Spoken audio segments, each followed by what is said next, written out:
First of all, I want to thank the mayor of Euclid, Paul Oyaski, and the city of Euclid for letting me be here tonight.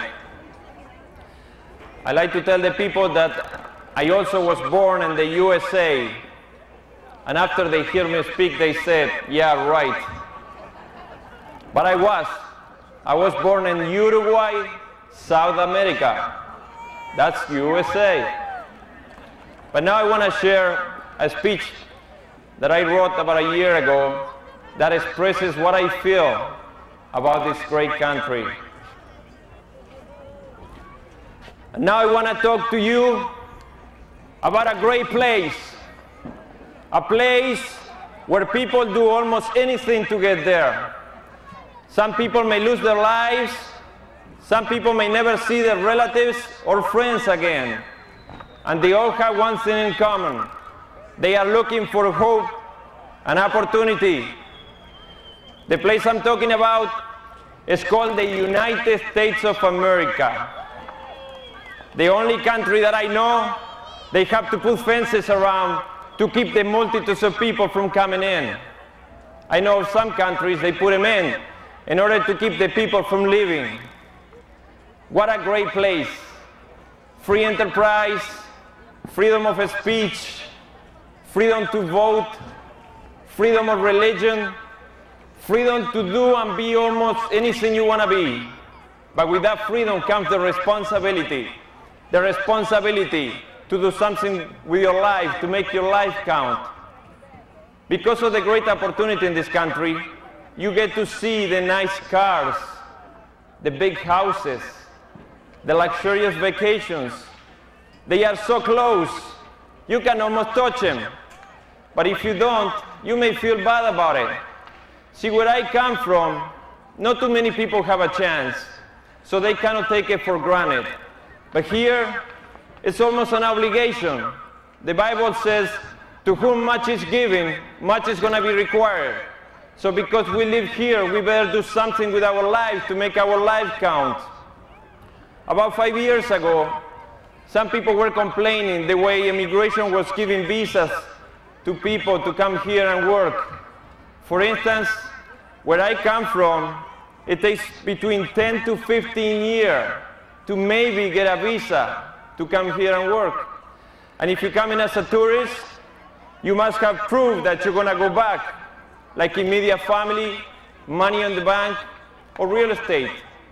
So while they were making some changes, immigration said, this is what we're going to do. We're going to have a visa lottery, in which we're going to pick 10,000 visas at random. And anybody that wants to participate can. All they have to do is fill up an application and send it in. By the time the application period was over, they had received 6 million applications.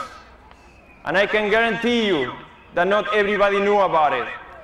People from all over the world, anywhere between the North and South Pole, between the East and West, they had an opportunity, a chance to get a visa to come to this country, your land.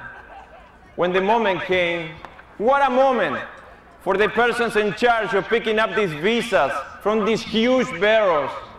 They had in their hands the opportunity to change the lives of generations after generations of people. And who knows what the son of daughter of one of these immigrants is going to bring with them. Who knows if they may bring the cure for AIDS or cancer. The television stations were there. People from all over the world were watching. Some people were praying about it.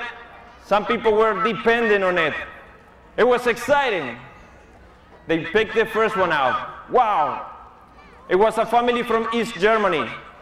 A television station in Germany decided to go tell them, way before immigration will send them a letter. Looked like they found the house. They knocked on the door. A lady answered. Who is it? Do you remember filling up an application to get a visa to go to the States? Yes, she said. We are here to let you know that you were the first family to be picked. Congratulations! First she was speechless. Then she smiled. Then she screamed. The husband and the children came out. She tells them, now they are all screaming. Soon, It became like a big party. Just like if Ed McMahon will come to your front door to drop $1 million in cash. Or if somebody just told you that you have won the big lottery. But what about you? What about you? I am here to let you know that you are already living in the United States of America, that you already have won the lottery. Congratulations! Are you excited? Do you feel it? Do you give thanks to God every day for the opportunity to live in America, God's land? Or do you take it for granted and forget that even though when things don't look too good for you, that there are thousands, if not millions of people that would love to trade places with you in an instant? Or does it take an immigrant like me to tell you how lucky you are to be in this country? I love this country for the opportunity that it gives you to be and do whatever you want to be. See where you are today? It's because of the choices that you made yesterday. Where you're going to be tomorrow is because of the choices that you're going to make today. So where are you going? Do you know? If you don't know where you're going, how are you going to know when you get there?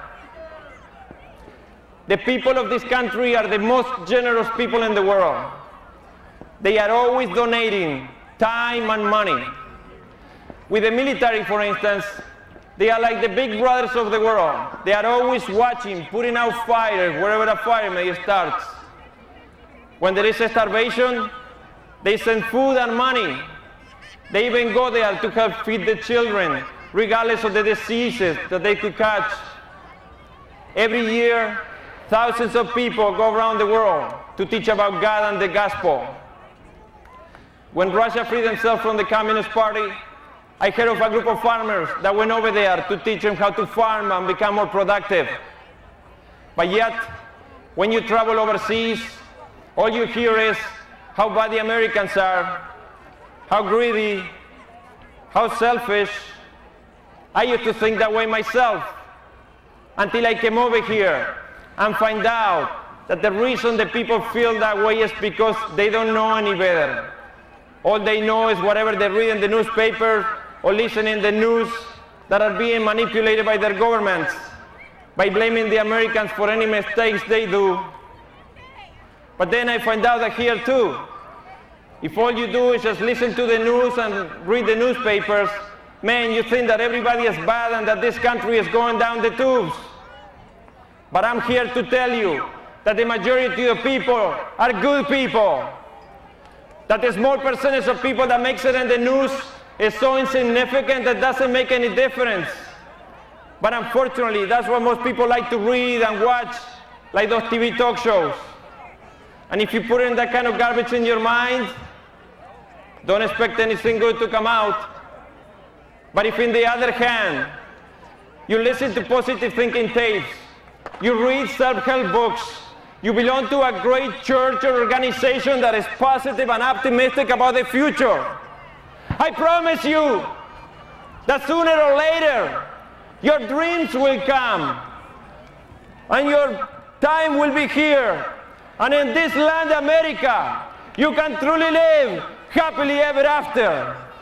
Thank you for letting me share with you.